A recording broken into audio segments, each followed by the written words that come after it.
What's going on, you guys? This is your boy RBG, aka the Random Black Gamer, bringing you another video on Dragon Ball Sparking Zero. If you guys remember in my last video, I said new things would be over the horizon, and lo and behold, we got some new skins that we're going to go over. But before we do that, I want to ask you guys to do me the biggest favor and like this video. Yeah, I know it's a bit annoying getting this request at the very beginning of a video before you watch it in its entirety, but YouTube's algorithm encourages it. So if you rock with your boy and you know I'm going to bring you that awesome content, then smash that like button. And if by any chance you find yourself making it to the end of this video and you feel like you wasted 10 minutes of your time that you can't get back, then by all means, retract that like and give it a dislike.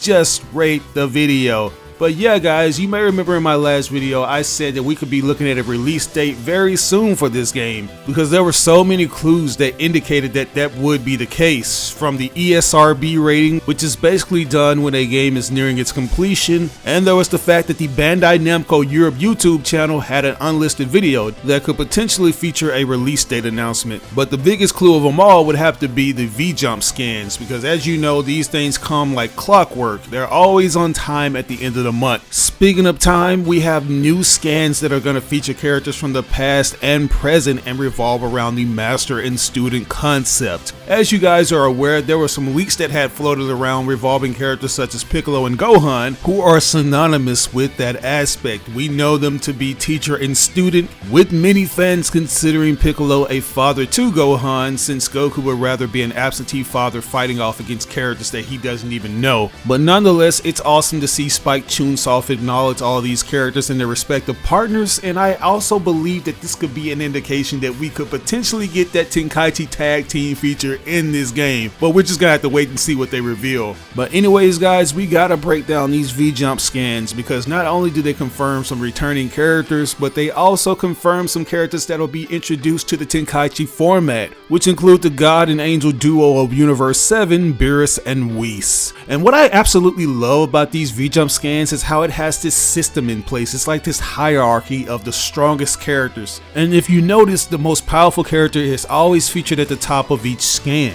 and Beerus and Whis are very worthy of those spots because they are undoubtedly top tier characters in their respective universe. Not to mention that this scan is a perfect reminder that they are in fact master and student. That's right, we already know that Whis is the master of Beerus, and it's important to note that he's the master of Goku and Vegeta because they've been training under his tutelage to master their God Ki. And what I find funny is that this guy could have easily fit in the Power vs. Speed trailer because he's arguably the fastest character in Universe 7, but hey, I'm not gonna complain. As I mentioned earlier, this will be the first time we'll be able to play with him utilizing Tenkaichi style mechanics, but I don't think it'll feel all that foreign because we did get a chance to play with him using similar mechanics in the Xenoverse games, where we essentially got a chance to see him demonstrate why he is the Maestro of Destruction through all of his different moves, which I have a nagging suspicion will appear in Dragon Ball Sparking Zero. Because if you go down to the second panel on the right, you'll notice him holding his finger up and it's sparkling, which indicates that he'll have the Symphonic Destruction technique, where he holds his left finger in the air and proceeds to fire a sparkly vortex of energy from it as he waves it from left to right as if he's conducting an orchestra, which is why they call him the Maestro of Destruction. Although this move was first introduced by Dimps through the Xenoverse games, Spike Chunsoft is most definitely going to take it and put it in their own game. I'm also going to say that he's going to feature a lot of moves that revolves around his staff and other techniques such as Strike Up Revelation, where he can appear behind you and chop you in the neck.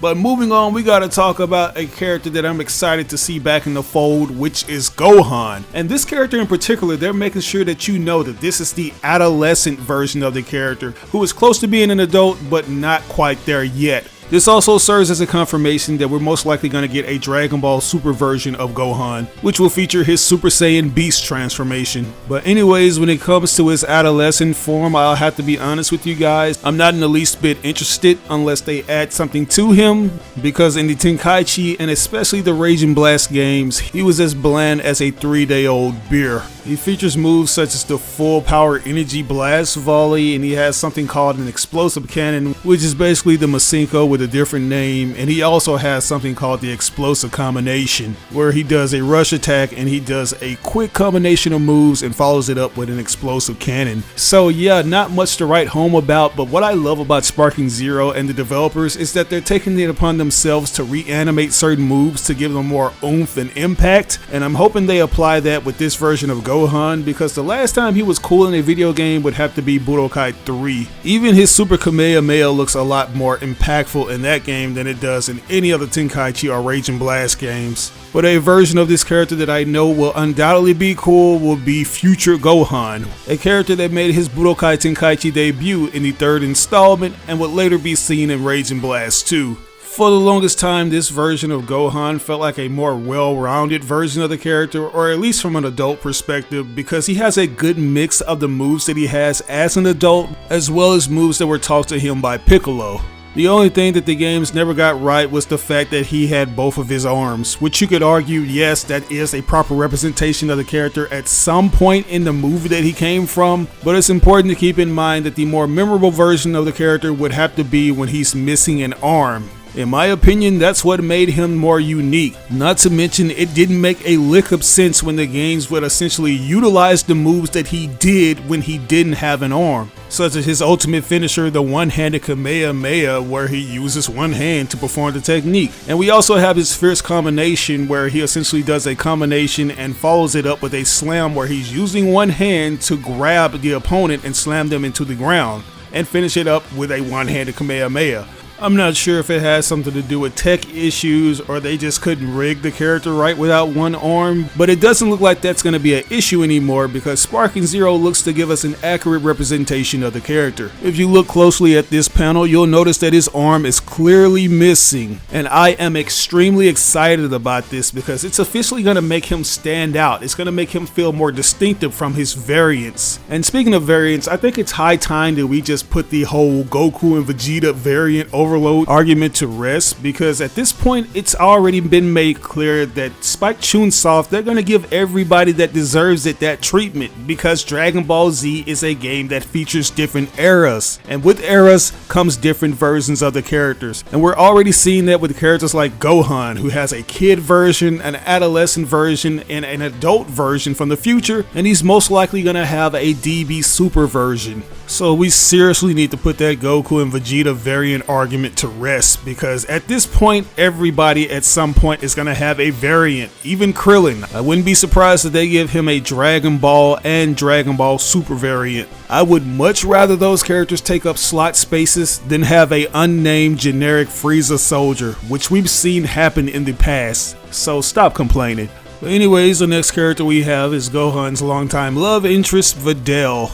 And this is another character that I'm happy to see, but I really don't care for, because she's a character that you would have to have balls of steel to take online against other players. She burns through key energy relatively quick, and her moveset only consists of rush attacks, so your mileage is gonna vary with her. But I do like how they made her character adjacent to that of adolescent Gohan, since he was the one to teach her how to fly and utilize her ki better. But moving on, we have Trunks, who is essentially the disciple of future Gohan. And if I'm not mistaken, this is the 3rd variant we have of the character. We've gotten the Saiyan Armor Trunks, which features the Super Saiyan form and the Super Trunks form, aka Super Saiyan Stage 3 form. And we have the standard Trunks with a sword, wearing his DB Super gear. And now we have him without the jacket and simply the tank top. And I'm not sure if this translation is correct, but they're calling him Trunks Hour, which could mean a multitude of things, but I'm simply going to call it Trunks Free the Future, because that's the Dragon Ball Z episode I fondly remember Trunks wearing this suit in as he puts an end to the androids. Not to mention that it was featured on the cover of my favorite Tenkaichi game, Dragon Ball Z Budokai Tenkaichi 2. This version of Trunks also features his sword, and as you'd expect, he's going to come with the usual moves such as Burning Slash and Burning Attack, or he can combine the two attacks together and call it the Shining Sword Attack, where he flies up and comes down vertically to slash his opponent with his sword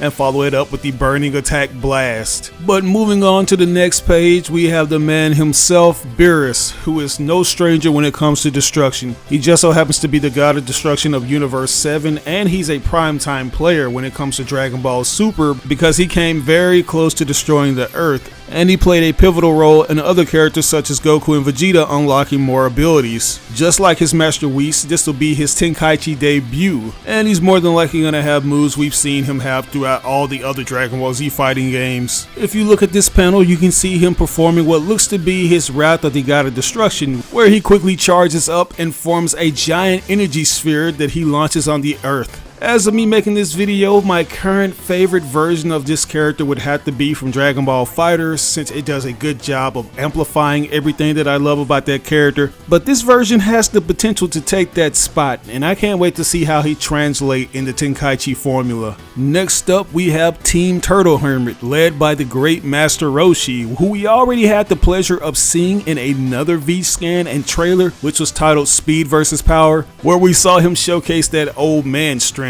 But this time around, he's going to be showcasing his mentoring skills. Anyways, judging from this panel, it looks like he's performing his Lightning Flash surprise attack, where Master Roshi can convert his ki to electricity and lift his opponents in the air using 20,000 volts. One of my favorite moments where he utilizes this move would have to be during the Tournament of Power, where he uses it as a team attack with the aid of Tien, which once again leads me to believe that we'll have the tag feature in this game. But anyways, as you can see, we have the students who studied under Master Roshi, those being Krillin and Yamcha. In the translated description under Krillin's image, it says something about a Sun Fist, which is the original name for the Solar Flare technique, but I don't think it's that. I believe this is actually the Scattering Bullet, where Krillin launches a large energy sphere in the air and it splits into multiple energy spheres and slams down on his enemy, which you can clearly see in this image. But then again, I think the description is a bit backwards or placed awkwardly, because after analyzing it a bit more, I noticed that the description is beside Yamcha's picture for whatever reason, where it mentions a character performing air bullet attacks. So that so-called Sun Fist description could be meant for Yamcha, but as you can see, he's using what looks to be the Spirit Ball attack,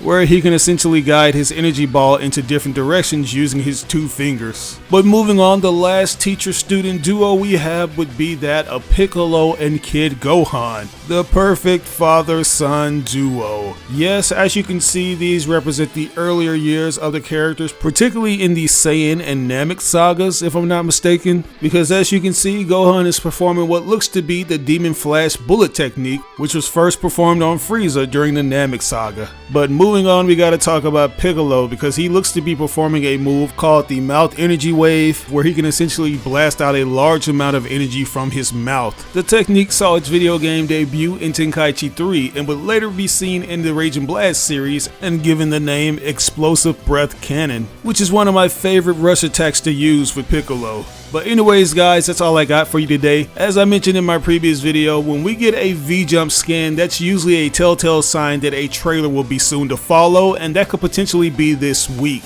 So expect to see a trailer with the title Teacher and Student or Teacher and Disciple. But with all that said, I think I'm going to turn it over to you guys. What do you think about these V-Jump scans? Are you excited to see the new trailer that's soon to follow? Let me know in the comment section below. As always, I ask that you like or dislike the video. It doesn't have to be a thumbs up, it can be a thumbs down if you want. But if you really enjoyed this video, it would help me out tremendously if you shared it with all your friends and followers on all the different social media outlets. Sharing really makes a difference.